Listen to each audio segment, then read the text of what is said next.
livros, eu não sei até que ponto, eu acho que eu não falei disso, não lembro, mas é só pontuar algumas coisas antes de entrarmos no primeiro texto de Oséias, que eu quero analisar hoje com vocês.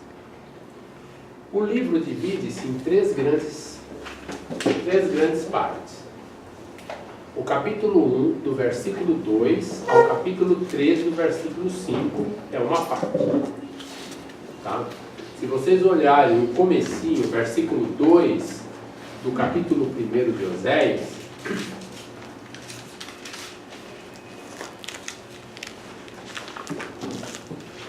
capítulo 1, versículo 2, começo das palavras de Yahvé por intermédio de Oséias. Veja, nós temos o início de uma perícope, né, ou de um grande trecho, na verdade. Não é apenas uma perícope, mas é mais que isso. Capítulo 2, começo do capítulo 1, versículo 2. Ah.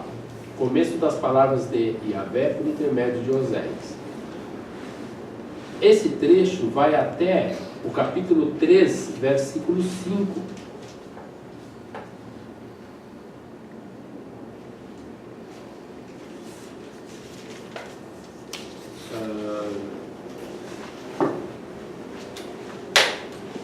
Versículo 5. Volto enxergando. Depois disso, os filhos de Israel voltarão e procurarão a Yahvé, seu Deus, e a Davi, seu rei. Tá? Até esse trecho aqui. Do capítulo 4, vejam que nós começamos uma nova sequência. Ouvi a palavra de Yahvé, filhos de Israel, pois Yahvé vai abrir um processo contra os habitantes do país. Só que se vocês perceberem, o capítulo 4, o versículo 1, do 1 ao 3, o teor desse texto, embora esteja relacionado a temáticas de Oséias muitas vezes, a linguagem, a estrutura, o jeito é deuteronomista. Então nós temos a impressão que aqui houve uma segunda coleção de textos de Oséias. Alguém colecionou esses ditos e colocou uma introdução. Essa pessoa, ou essa tradição, a deuteronomista, colocou do versículo 1 ao 3 como uma introdução a esse conjunto de oráculos do profeta Oséias. Só para tirar uma dúvida. As fontes, né, elas não ficaram somente na Torá, elas se espalhou por todo o Antigo Testamento. Você diz eloísta, sacerdotal, javista e deuteronomista, eloísta. Então, o problema é que todo mundo está sabendo dessa questão de fontes? Acho que era bom explicar. Porque o pessoal... A pergunta só do se Rubens tem a ver vez com o Pentateuco. Ou seja, os 5 primeiros livros atribuídos a Moisés teriam, segundo essa teoria, né, teriam sido escritos ao longo dos séculos 9 até o século VI ou V antes de Cristo, né, e os autores ou escritores teriam se utilizado de fontes diferentes, a javista, a eloísta e assim adiante. Acontece que hoje essa teoria das fontes ela já é passível de muita crítica. Então há uma tendência entre os estudiosos de não aceitarem essa teoria das fontes como ela foi passada por Wellhausen, por exemplo. Então hoje se critica muito isso. É possível que nós leiamos o texto sem precisar de classificar essa eloísta, essa sacerdotal. Esquecer um pouco isso. Há fontes, há textos mais antigos e mais recentes do Pentateuco, há nos 5 primeiros livros da Bíblia. Sim. Mas dificilmente vamos classificar como fontes, eloísta, sacerdotal, javista, assim por diante. Atualmente há uma crítica muito grande em relação a essa teoria. Né? Então em Oséias, quando eu falo deuteronomista, é porque há uma tradição que moldou. Vou pegar uma caneta. Tem que pegar, não tem aí? Não vai pegar uma lá que você fica falhando. A tradição deuteronomista, ela vai moldar, digamos assim, e adequar os textos, muitas vezes, ao seu discurso. Né? Tem chamada tá aí também. Obrigado.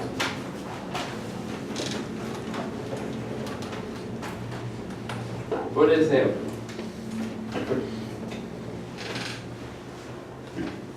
deuteronomista tem a ver com Deuteronômio.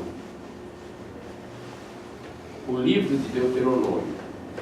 O livro de Deuteronômio tem um núcleo, correto? Mais antigo, provavelmente. Quem sabe lá do século VIII a.C. E ele contém leis e tradições, muitas das quais são mais antigas.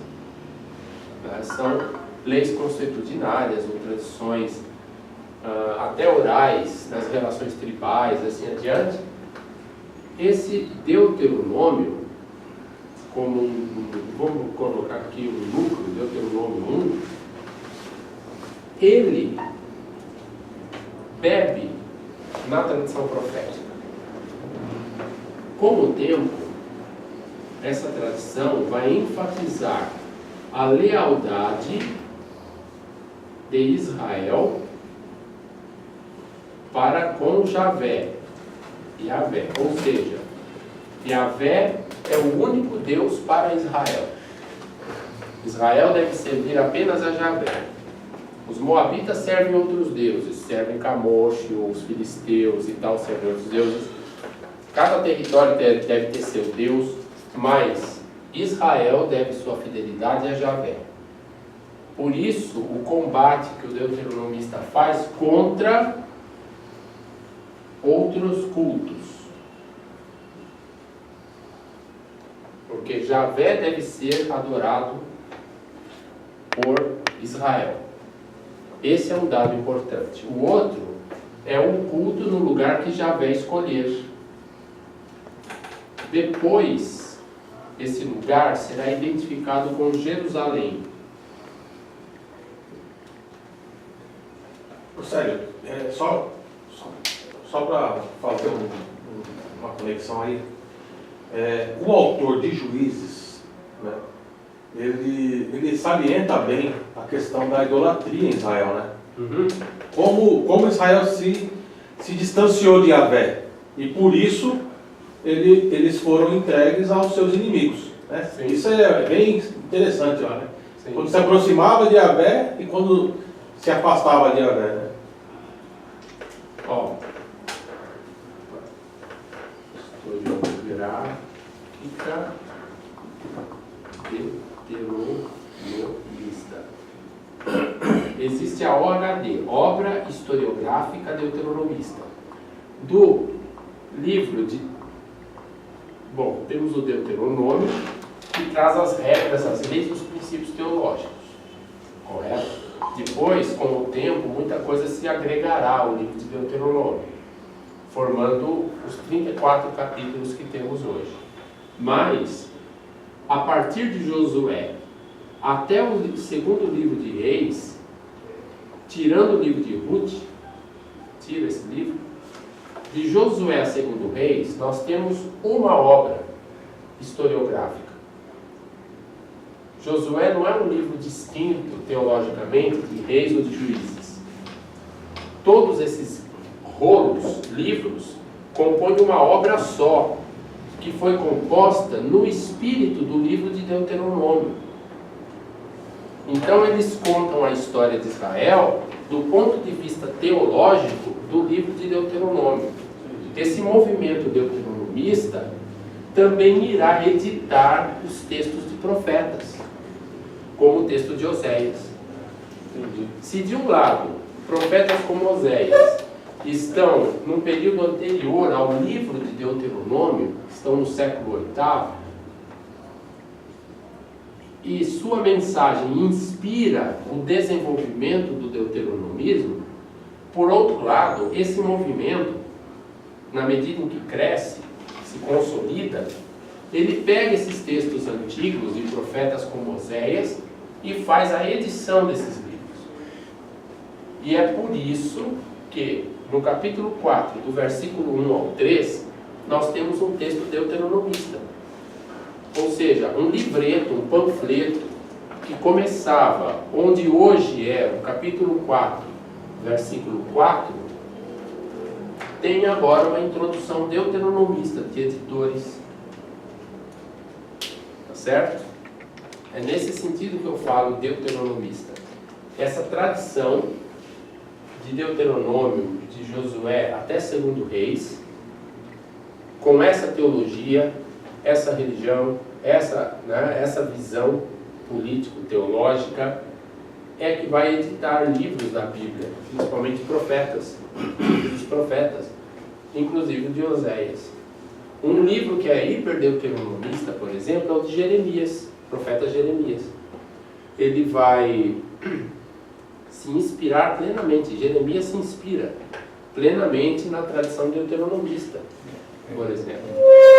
Quer dizer, então, que a escola de Deuteronômio, né, a forma reformada que Deuteronômio traz para a interpretação mosaica, cria uma escola de pensamento que influencia todos os livros aí. Todos os demais livros, o pensamento judaico está arraigado no neste deuteronomismo. Por exemplo, o rei Josias, que livro ele usa como elemento de inspiração para sua reforma político-religiosa? Deuteronômio. Jeremias é do período de Josias. Jeremias, Sofonias, são do período de Jeremias. Se você ler Sofonias, você vai ver lá elementos deuteronomistas muito fortes em Sofonias também. Inclusive a reforma de Josias, ela foi pautada no Deuteronômio, né? Sim. É nesse sentido que as pessoas que vão editar os livros, como o livro de Oséias, também o farão com a sua visão deuteronomista. Então, de alguma maneira, quer dizer, Oséias, ele inspira, como outros profetas, ele vai inspirar esse movimento também. Quer dizer, ele não é deuteronomista. Ele está num estágio anterior, cronologicamente. É um javismo. É um javismo. Deuteronomista também, só que aqui nós temos a profecia de Oséias e de Amós e assim adiante, inspiram um movimento que também se pauta nas tradições, muito provavelmente tradições que são defendidas também no âmbito profético. O deuteronomismo é profético, não deixa de ser profético. Tanto que até hoje na Bíblia hebraica, esses livros aqui, tirando Ruth está entre os escritos, mas de Josué a 2 Reis é chamado de profetas anteriores. O teor, a análise histórica e o teor do deuteronomismo é profético, nesse sentido. E eles vão editar Oséias. Então, temos aqui, vejam que do versículo 1 ao 3, ouvi a palavra de Yahvé, filho de Israel, pois Yahvé vai abrir um processo contra os habitantes do país. Não há fidelidade, nem amor, nem conhecimento de Deus no país. Vejam, são elementos que também são extraídos dos oráculos de Oséias. Conhecimento de Deus, o Reset, por exemplo, que seria a solidariedade, e assim adiante. Aumentam o perjúrio, a mentira, assassínio, roubo, adultério. Isso lembra bem os 10 mandamentos. Correto? Então, vejo que nós estamos aí num âmbito deuteronomista. Tá certo? Desaparecerão os animais selvagens, as aves dos céus e até os peixes do mar. Até aí. É uma introdução que fizeram a uma segunda sessão. Então, vamos pensar que provavelmente nós temos do capítulo 1, versículo 2 até o capítulo 3, versículo 5 de Oséias, um livreto, um panfleto, uma coleção de ditos. Do capítulo 4, nós temos outra coleção, outro livreto, que no caso iria mais ou menos, provavelmente, até o capítulo 12, versículo 11. Com o tempo, foram unidos num texto, num livro. Assim como do 12 ao 14, 8, Aqui não tá dando. Vou dar um ok aqui.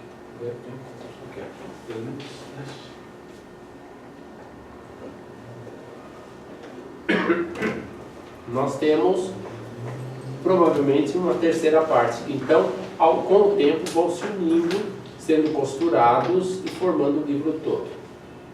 Então vejam que provavelmente é um processo que não é de alguns meses ou poucos anos de formação literária, né? O texto, ele se insere num processo maior de composição. Aí. E muito maior. Né? Vamos pensar em termos de séculos. E eu vou dizer por que daqui a pouco. Nós temos, na primeira parte do capítulo 1, versículo... Eu digo 2 e não 1, porque o versículo 1, do capítulo 1, versículo 1, ele traz o título, digamos assim, de todo o livro de Oséias. Então ele foi posto bem depois. Né? Primeiro temos uma parte, a outra parte, vamos unindo as partes, a terceira parte. Depois alguém vai e coloca o cabeçalho geral, quer dizer, o título, né? Que é o versículo 1 de Oséias. Oséias 1. Palavra de Yahvé que foi dirigida a Oséias, filho de Beri, assim adiante. Certo? Bom, a primeira parte tem, do capítulo 1, versículo 2 ao 3, 5, temas como casamento, por exemplo, o casamento de Oséias como um sinal simbólico. Né? Isso é muito comum em textos proféticos, o sinal simbólico, o gesto simbólico, digamos assim, que expressa o conteúdo da profecia. Depois do capítulo 1 até o 12, verso 11, temos ditos do profeta Oséias, e do 12, coleção de ditos posteriores de Oséias. Certo? Agora, o livro assumiu sua forma final, não foi em Israel, provavelmente, foi em Judá. Lembram que eu disse que por conta da guerra, a população fugiu para o sul? Houve aumento de população em Judá, assim adiante. Provavelmente os textos de Oséias, de Amós, foram levados nessa ocasião. Agora, por que eu sei que o título assumiu sua forma em Judá? Vamos ler? Capítulo 1, versículo 7. Alguém pode ler? Contudo, tratarei com amor a casa de Judá, o reino do sul, e o salvarei por Yahvé seu Deus. Eis que eu te darei vitória, não pelo arco, pela espada ou por intermédio das guerras, tampouco pelo poder de cavalos e cavaleiros. Bom, se Oséias está no reino do norte, é um país distinto do reino do sul. Por que ele tem que falar de Judá? Ele está falando de Israel, do reino do norte, do país dele, da nação dele. É porque, quando o texto já está em Judá, os leitores judaítas, que assumem agora Oséias e a profecia para si, fazem uma releitura do texto de Oséias e acrescentam que Judá vai escapar. No caso, o escriba faz essa compilação. O escriba, a pessoa que fez toda que articulou, que compôs o texto todo, né? Que emendou as partes, que compilou, enfim, que editou, vai incluir, porque ele é de Judá, vai incluir uma leitura. Vejam, essas interpolações, esses acréscimos, eles são muito importantes, porque eles mostram as releituras. Por exemplo, quando nós lemos o texto de Oséias hoje, nós também trazemos para a nossa realidade. Como é profecia, como é escritura sagrada, nós lemos e trazemos para a nossa realidade. Então, muitas vezes, ainda no processo de composição do livro, de edição, o leitor, que era também o compilador, o editor, ele fazia as releituras, só que ele incluía essas releituras no texto. Então são importantes, porque é um modo como nós percebemos como os judaítas estão lendo agora o texto de Oséias. Certo? Então, nesse caso, nós temos um acréscimo judaíta aí. O 4, 1 a 3, que tem a forma na linguagem deuteronomista, correto? Também, Capítulo 4, você está falando. capítulo 4, do versículo 1 ao 3. Tá. Agora, se vocês olharem o capítulo 3,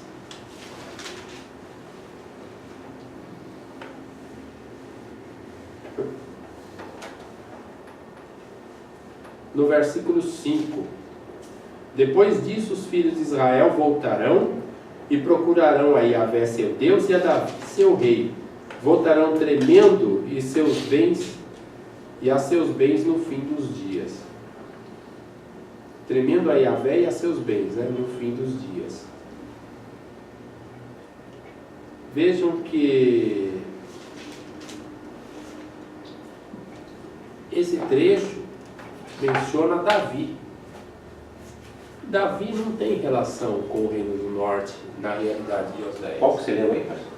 Capítulo 3, versículo 5, está falando de Davi, né? No fim dos dias, ou seja, temos aí a releitura de Judá em cima do livro de Oséias. Aí faz sentido, né? Porque Davi é posterior do cara. Não, Davi é anterior, mas Davi é de Judá. De Judá, Né? Falar de Davi, nesse caso, é falar do outro reino, do outro país, não do meu. Faz sentido mesmo, né? Porque Sim. Então foi assimilado por Judá. Sim. É porque na aula passada, o que ele comentou? Que na destruição, vamos dizer assim, né? na invasão do Reino do Norte, muitos foram para o sul. Leva toda a cultura e todo o arcabouço cultural. Exatamente. E até influenciaram no texto do profeta. Sim. Entendeu? Para citar Davi, né? Porque Oséias não ia citar Davi, né? Está no norte. Você entende? E também porque o versículo 5, o versículo 4 de Oséias, ele é negativo. O 5 inclui uma promessa, mas uma promessa que inclui Davi. Portanto, aí nós temos, não são as palavras genuínas de Oséias, nós temos provavelmente uma releitura da profecia de Oséias feita por Judá, né? Por Jerusalém, digamos assim. Entendi. Porque eles agora se apropriam desse texto como sagrado. É um texto sagrado para eles que não são do Reino do Norte. Então, essas interpolações são importantes. Por exemplo, também o 12:1b.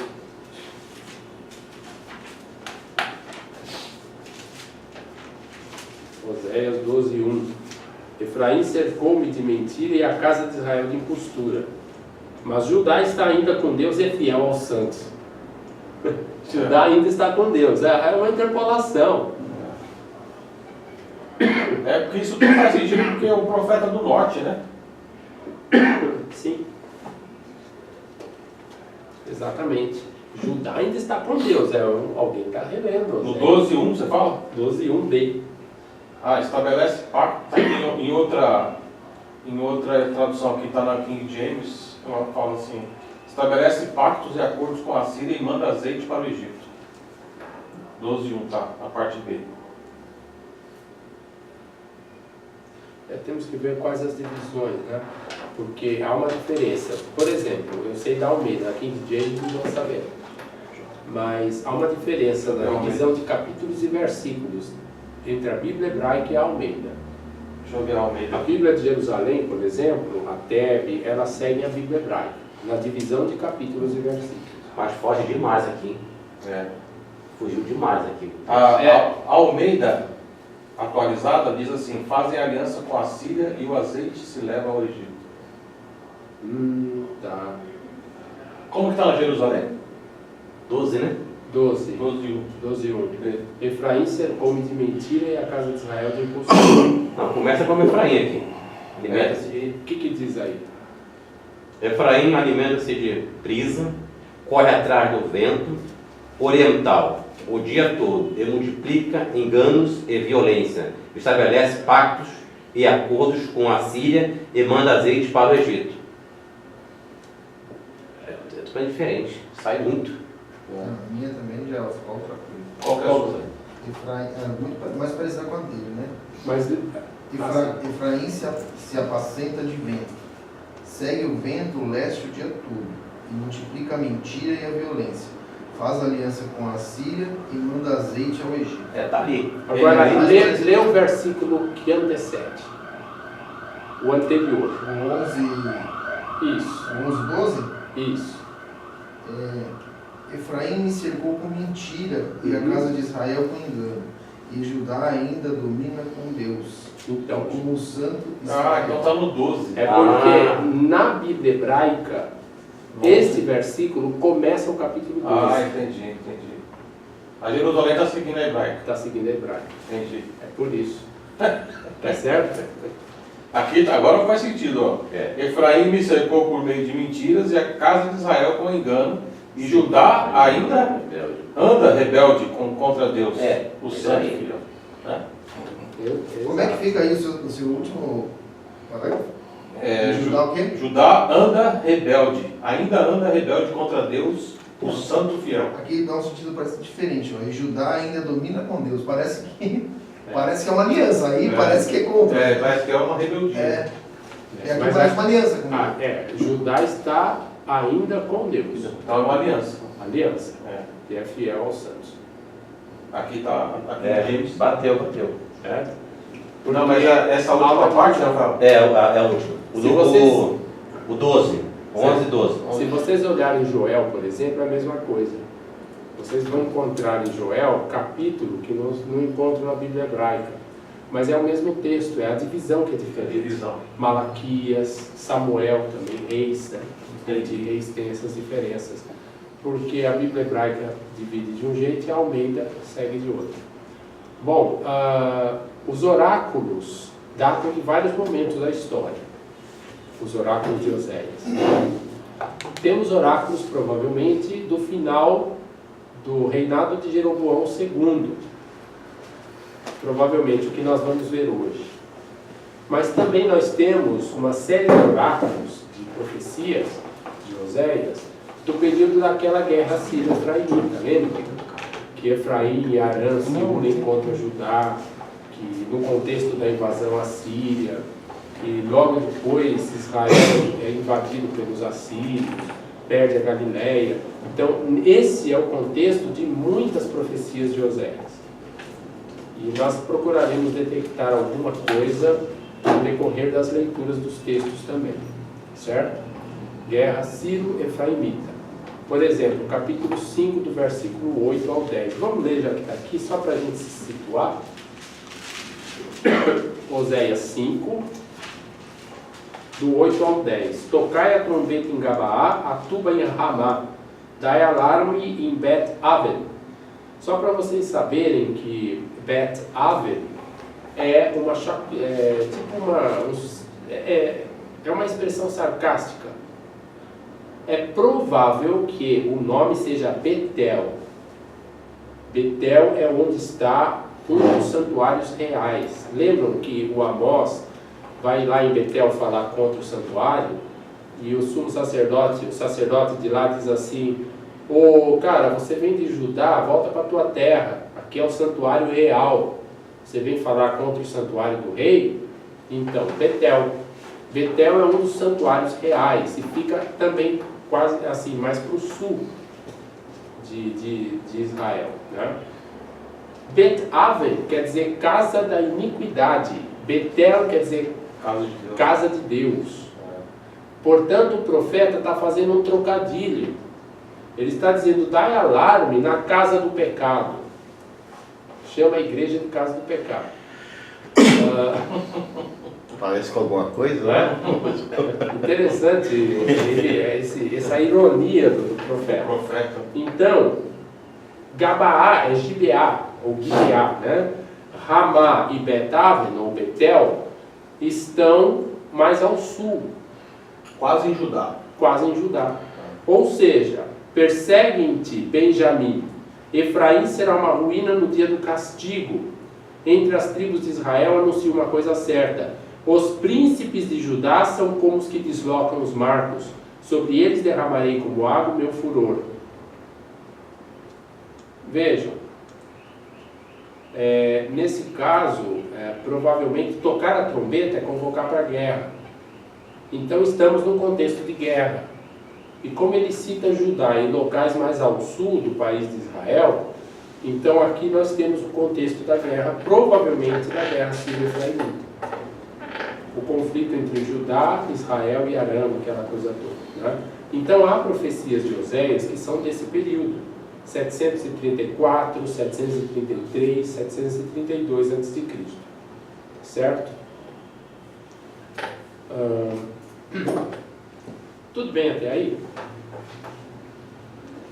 Quanto aos gêneros, quando nós analisamos o texto, não dá para ler todo o texto bíblico do mesmo jeito. Uma vez, um conhecido meu fez a seguinte observação: às vezes a pessoa se forma em letras na faculdade, né, na USP, tudo bem, ele sabe fazer a diferença entre um romance, um conto, né, e tudo mais. Porém, quando lê a Bíblia, ele lê do mesmo jeito. Ele não aplica esses princípios de leitura que fazem a diferença entre gêneros literários, e deve ser aplicado, é muito importante. Não dá para ler um texto de história como se lê uma fábula que fala da raposa e do galo. Não dá para ler um cântico fúnebre como um hino.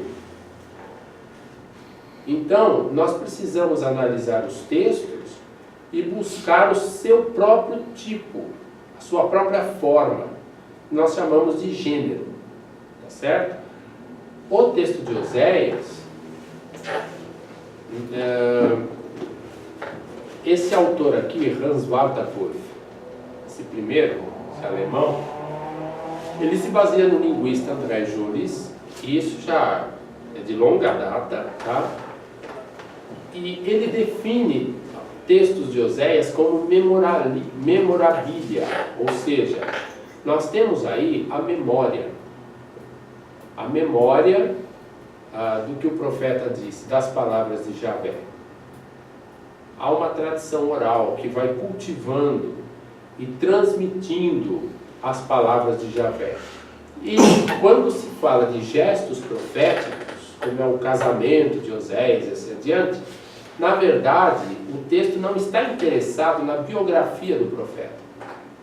Está interessado na palavra de Javé, que essa tradição guarda, que vem da ação profética de Oséias. Tá? Tudo bem? Nós veremos isso com mais calma daqui a pouco também. Há um conjunto de pequenas unidades literárias que trazem à memória palavras do profeta Oséias, ou palavras de Javé por meio do profeta Oséias. Temos a forma poética. A maior parte do livro de Oséias, ela vem na forma poética, é poesia. Tá? Agora, não só em Oséias, mas nos outros profetas também, existem formas básicas do discurso profético. E nós vamos vamos detectar essas formas básicas. E isso eu já devo ter falado semana passada, né? Acusação, ameaça e promessa? Não, acho que não. Não? Ah, então eu não estou repetindo nada, né? Não. Por exemplo, vamos ler Oséias 4, a primeira parte do versículo 7.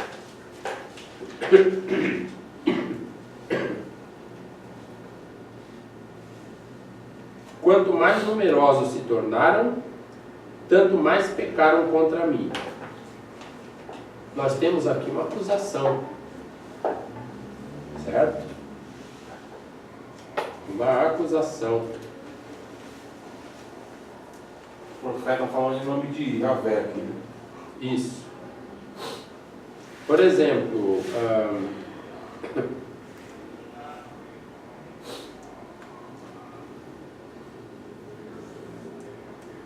eles se alimentam dos pecados do meu povo e anseiam por sua falta. Eles se alimentam dos pecados do meu povo. Aí nós temos a acusação. Correto?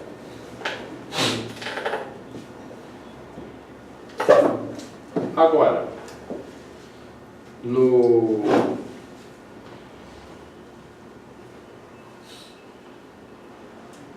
além da acusação, nós temos a ameaça, né? Eu o castigarei por seu procedimento e farei recair sobre ele as suas obras. Vejam que o contexto dessas passagens, o contexto, digamos assim, cultural, não é o que de fato acontece, né? Ele provavelmente não está lá, muitas vezes, no portão, ao portão da cidade, junto ao portão, no fórum, no julgamento. Mas os profetas, muitas vezes, se utilizam da forma de um julgamento para falar de Javé. E é o que acontece aqui, quando ele fala de processar, por exemplo, versículo 4, que ninguém abra um processo, que ninguém julgue, o meu processo é contra ti. Esse processo, essa contenda, literalmente a contenda, ela se refere à contenda judicial. Então, o contexto retórico disso tudo é o julgamento. É como se o sacerdote agora fosse o réu e Javé fosse o que levantava a acusação e que, ao mesmo tempo, iria emitir o julgamento, a sentença. Promotor e juiz. É. Tá certo? Por exemplo, versículo 13: nos cimos das montanhas oferecem sacrifícios, sobre as colinas queimam incenso. Por isso as vossas filhas se prostituem e vossas noras cometem adultério. Não castigarei vossas filhas porque se prostituem. Pois eles próprios afastam-se com as prostitutas. Eles próprios afastam-se. Temos aqui sentenças. Né? Tá certo?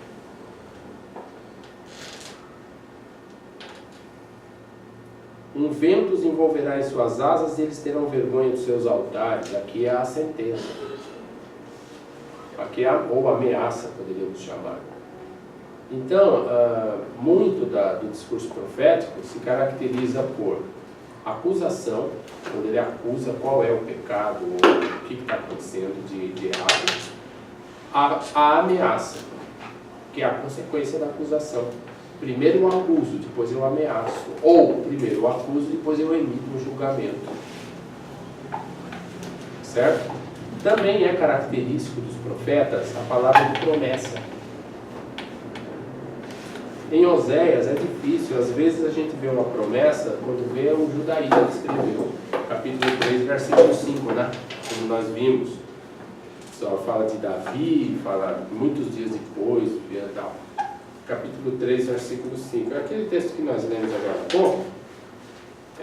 Depois disso, os filhos de Israel voltarão, procurarão a Javé e assim adiante. Né? Aí temos promessa. Por exemplo. Sério, quando nós lemos assim, numa profecia, assim diz o Senhor, na tua opinião, é o profeta mesmo falando ou tem alguma influência aí? Vamos pensar ou depende do contexto? Bom, eu não posso dizer por todos os textos, tá? Mas o profeta vai dizer, assim diz o Senhor. Então, ele recebeu de Javé uma sentença, uma palavra, mas agora, quando ele se dirige ao público, é claro que é o discurso dele. Assim diz Javé, ele reproduz o que diz Javé. Depois ele pode até complementar, por isso vai acontecer isso com vocês, por isso não sei o que lá. Por isso que às vezes, nos ditos proféticos, seria interessante buscarmos um núcleo. Esse núcleo são as palavras de Javé. interpretadas pelo profeta ou pela tradição e emolduradas, né? Nesse sentido, certo? Aqui nós temos, deixa eu me achar, vou pegar da minha tradução. Lamentações existem, por exemplo, Oséias 4, 6a, foi destruído o meu povo sem o conhecimento. Eu entendo que aqui temos mais uma lamentação. O meu povo, quando o texto fala meu povo, Yahvé ou o profeta está falando de uma forma carinhosa. O meu povo. Vocês podem constatar isso em Isaías capítulo 3, versículo do 13 ao 15. Ali também aparece o meu povo. Forma carinhosa de se dizer. E aqui no caso a profecia é para Israel ou para Judá? Israel. Israel. Depois é para Judá, depois é para nós, que nós lemos, né? Mas O conhecimento aqui seria as escrituras. nós vamos ver isso daqui a pouquinho, né? Nós vamos ver. Mas lamentação. Então existe lamentação também entre os profetas. O meu povo foi destruído. Como diz esse trecho na Almeida, na King James e assim adiante? Na Almeida diz assim: o meu povo está sendo destruído porque lhe falta o conhecimento. A culpa é do povo, ou não? A culpa é do povo? Lhe falta o conhecimento, por isso ele está sendo destruído? O que vocês acham? Aqui James está como aí, Está assim: eis que o meu povo está sendo arruinado, porque lhe falta conhecimento da palavra.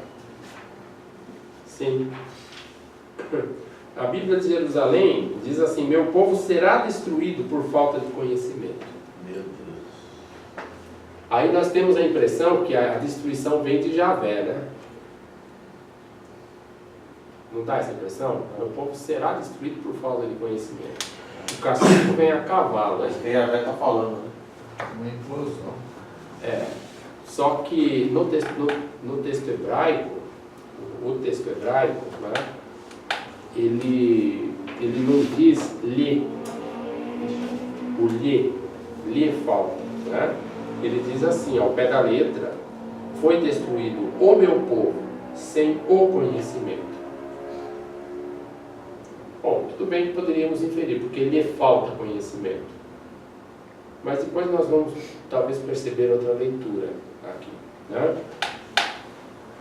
Não é ao povo falta conhecimento, mas não é, a ênfase não está na falta de conhecimento do povo. É que falta conhecimento ao povo, porque falta conhecimento em quem é responsável por transmitir o conhecimento e viver o conhecimento, né? Coisas assim. Lamentação. Aí temos ditos sapienciais, ditos de sabedoria. Por exemplo, Oséias 4:11, que diz: independência, vinho e mosto tomam o coração. Depois eu explico independência a vocês. Mas é possível que nós tenhamos aqui um ditado muito simples: vinho e mosto tomam o coração. Ditado. Nossa, não tem nada a ver com independência. Incontinência. Depois A sensualidade. Depois eu explico para vocês a questão aqui da tradução. Mas, veja, pode muito bem ter sido um ditado: vinho e mosto levam o coração. Se você se entregar ao vinho, teu coração está perdido. No 10 está falando de luxúria. Né? Versículo. Então, o profeta, o texto do profeta Oséias, como o texto de outros profetas, ele se compõe de vários gêneros. Quando nós vamos ao texto, precisamos definir qual é o tipo textual que está ali, qual é a forma que temos ali. Se é um dito profético, no sentido se é lamentação, se é acusação e ameaça, se é promessa, se nós temos uma narrativa de um gesto simbólico. Nós precisamos definir direitinho qual é o gênero do texto. A mesma coisa quando vamos a Salmos. Não dá para ler Salmo tudo do mesmo jeito. Nós temos às vezes um salmo de lamentação, às vezes não. Às vezes nós podemos ter um hino. Um hino é diferente. Um hino está enaltecendo as grandezas, falando das grandezas, dos grandiosos atos de Javé. Podemos ter um salmo real, que se fala da realeza de Javé.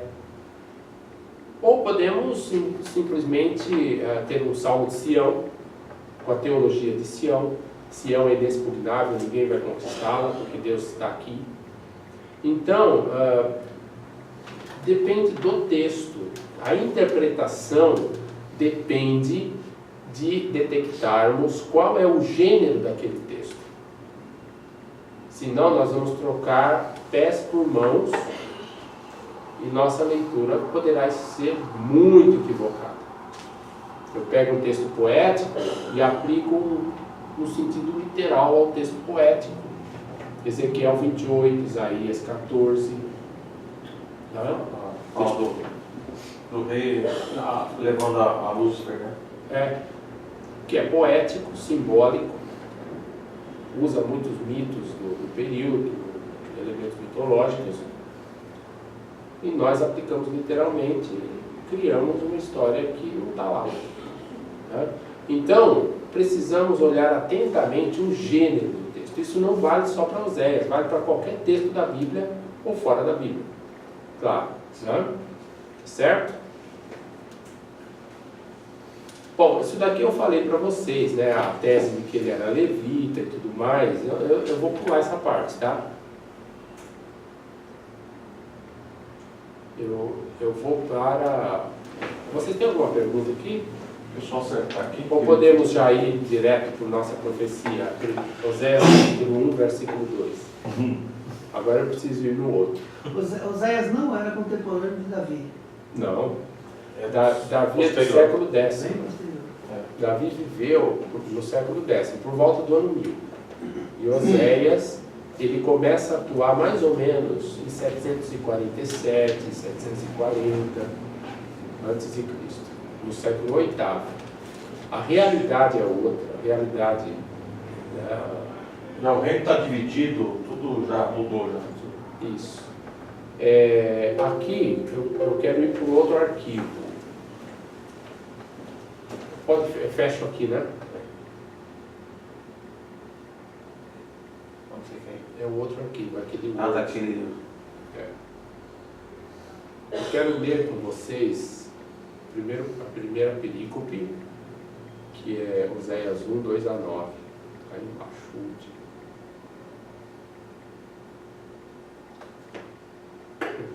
Está no Word? Está no Word, isso.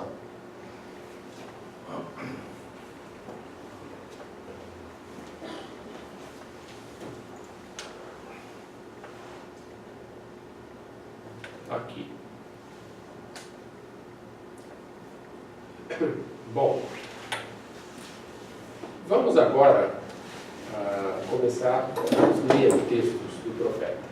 Certo. E a partir daí nós vamos discutir mais a respeito dos conteúdos da profecia de Oséias.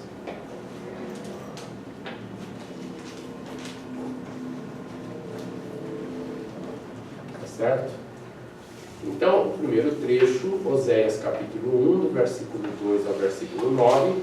Eu fiz a tradução do hebraico que está aqui. Tá? Eu fiz uma tradução bem literal. Ao mesmo tempo, eu vou ter que explicar um pouco alguns princípios exegéticos. Né? Você pegou direto do hebraico? Do hebraico e fiz a tradução. tradução. Fiz a tua tradução. Fiz a tradução. A tua não, né? A tradução literal. Eu fiz uma tradução literal, formal. Tá? Né? Se você vai... Fez uma exegese aí. Exegese. Isso aqui é uma exegese. Né? Então, se você vai estudar um texto bíblico, primeira coisa, né? Se não é possível traduzir do grego, do hebraico, assim adiante, busque uma tradução formal. uma tradução, assim, entre aspas, que nem toda tradução é 100% isso, literal daquele texto. Então evitem Bíblia na linguagem de hoje para fazer estudo bíblico.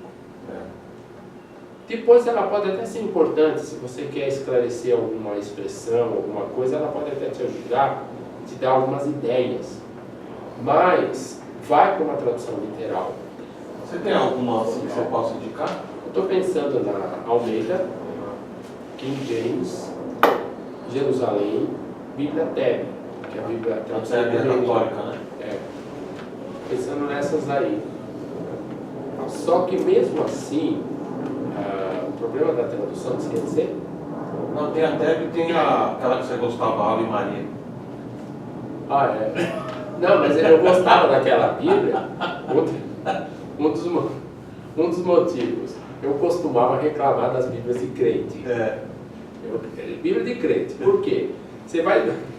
Algo bem prático. Você vai virar a página, você vira 4 páginas de uma vez e fica 1 hora para conseguir separar a página para virar. Né? E essas Bíblias não, o papel dela é diferente, então aí você vira lá e rapidinho. Então é um problema prático. Mas é uma tradução ao pé da letra. Tá? Mesmo assim, não é tão ao pé da letra. Porque um texto como o texto de Oséias é muito antigo e ele é um texto problemático, ele tem problemas textuais. Existe caso em que aparece uma palavra que daquele jeito não existe no hebraico.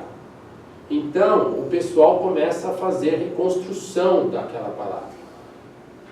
Muitas vezes, do jeito que está ali à primeira vista, o texto não tem liga, né?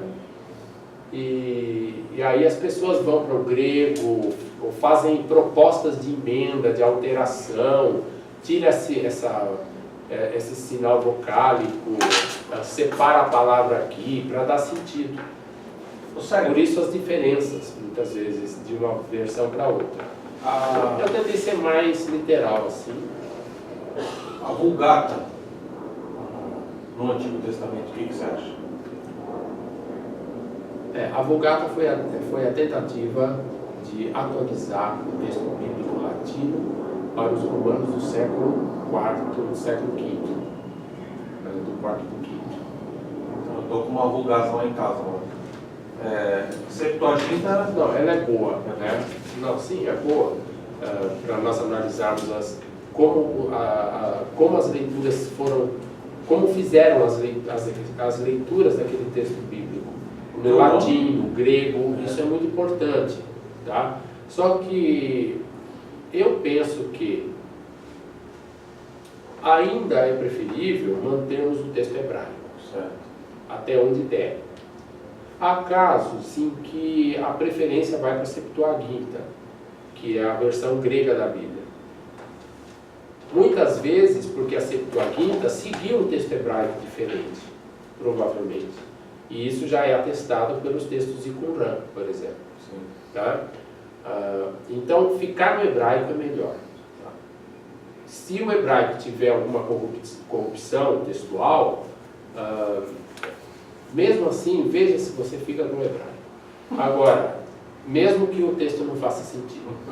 Agora, o grego pode ajudar em muitos desses casos. E a Vulgata, ela segue o hebraico, mas ela também tem um pezinho no grego, né? Assim, ela conhece a Septuaginta, o Jerônimo conhece a Septuaginta e tal. Né? Certo? Então vamos olhar o texto de Oséias, capítulo 2, do versículo 1 ao 9. Eu coloquei, dá para ver daí? Tá.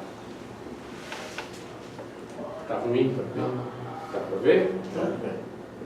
Os que têm a visão aqui, os que têm visão, vão ler, né? Os que têm visão, luterano, acho que ele não leria.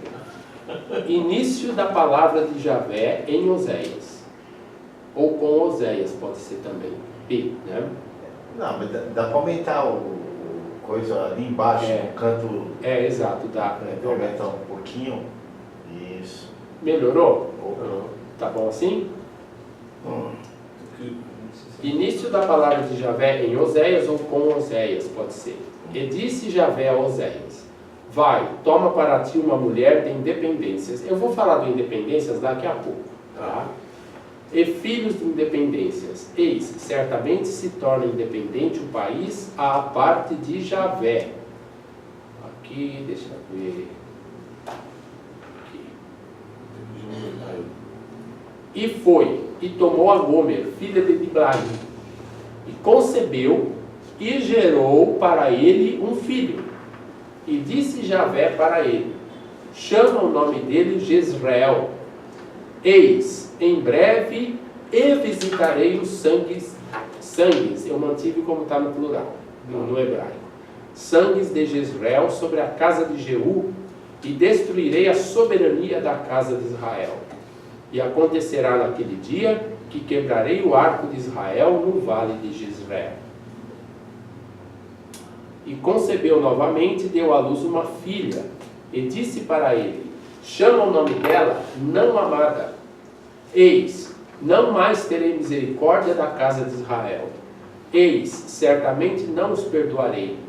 E com a casa de Judá terei compaixão, e os salvarei por Javé, o Deus deles. E não os salvarei pelo arco, pela espada, pela guerra, por cavalos e por cavaleiros.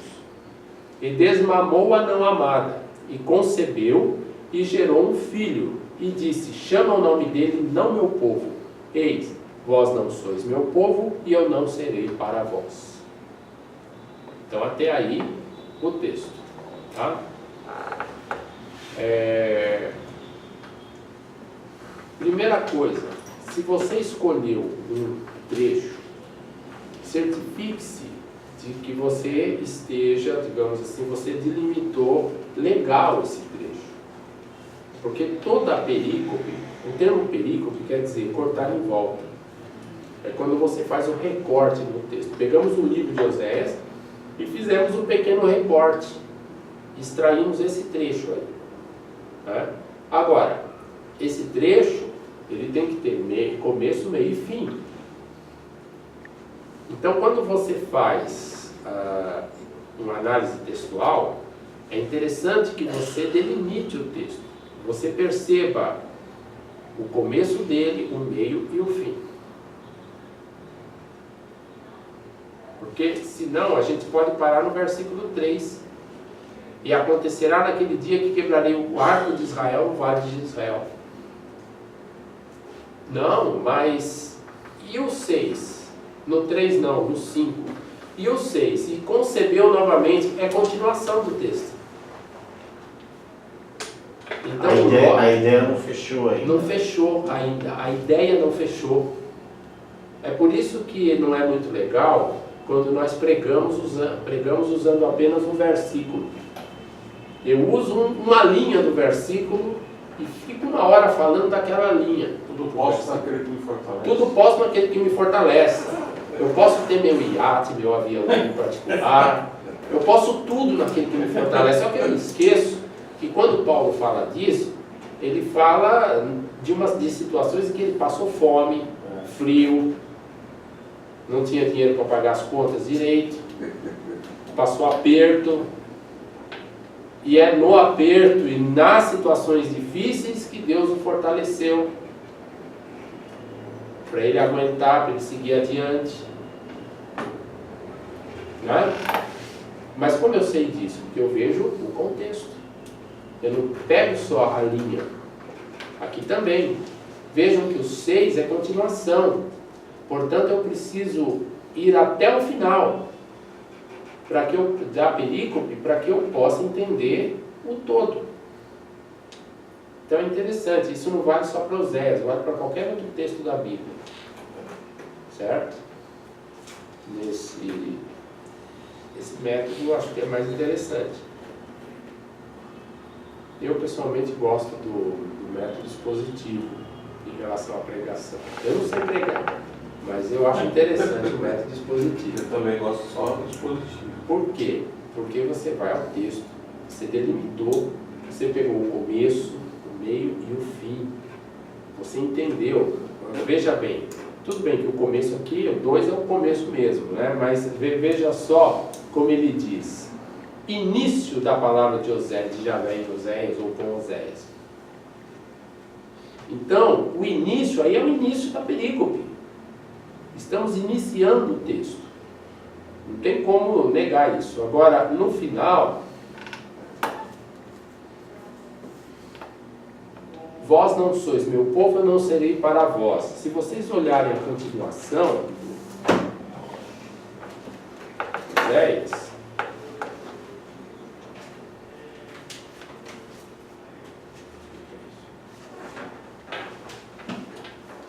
continuação de Oséias, só um segundinho que eu fechei.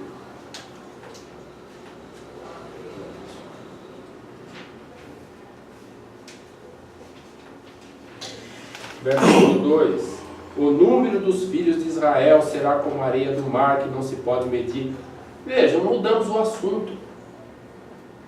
Portanto, a perícope se refere ao que vai do versículo 2 ao versículo 9. Isso é interessante, né? No 10 e o 11 é outro assunto. É outro assunto. E, além disso, cuidado com a divisão de capítulos e versículos. Tomar cuidado. Porque quando o texto foi escrito, não tinha divisão. Certo? Nós fizemos a divisão na Idade Média, no início da Idade Moderna, que fizeram divisões de capítulos e versículos para auxiliar, para ajudar a encontrarmos os textos bíblicos, para ajudar na leitura da missa, do culto, né? Então a gente faz as divisões e tal. Só que nós temos que buscar pela razão do próprio texto. Se realmente o versículo 1 de um capítulo é o começo de uma perícope, né? Pode ser que não seja o começo de uma perícope. Só exemplo agora, depois voltamos aí.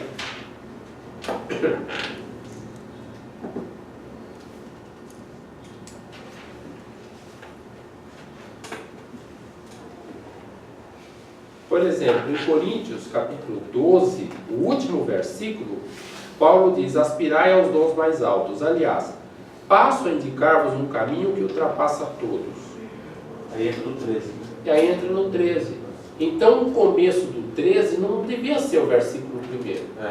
Tinha que ser a metade, pelo menos a metade, do versículo 30, eu não enxergo, 31 do capítulo 12. Então, muitas vezes, nós temos que tomar cuidado com essas divisões, não nos fiarmos cegamente nelas. Elas são importantes, elas ajudam, mas é bom você perceber onde começa e onde termina. Houve mudança de cenário, houve mudança de personagens, é o que está acontecendo aqui.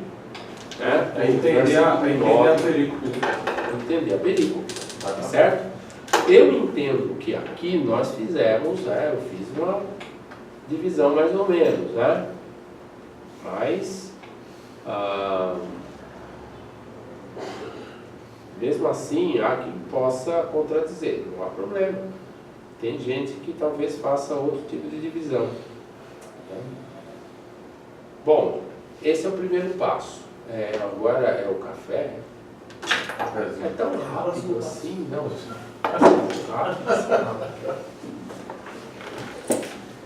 Vamos fazer um cafezinho, nós já voltamos. Vamos fazer uma perícope aqui.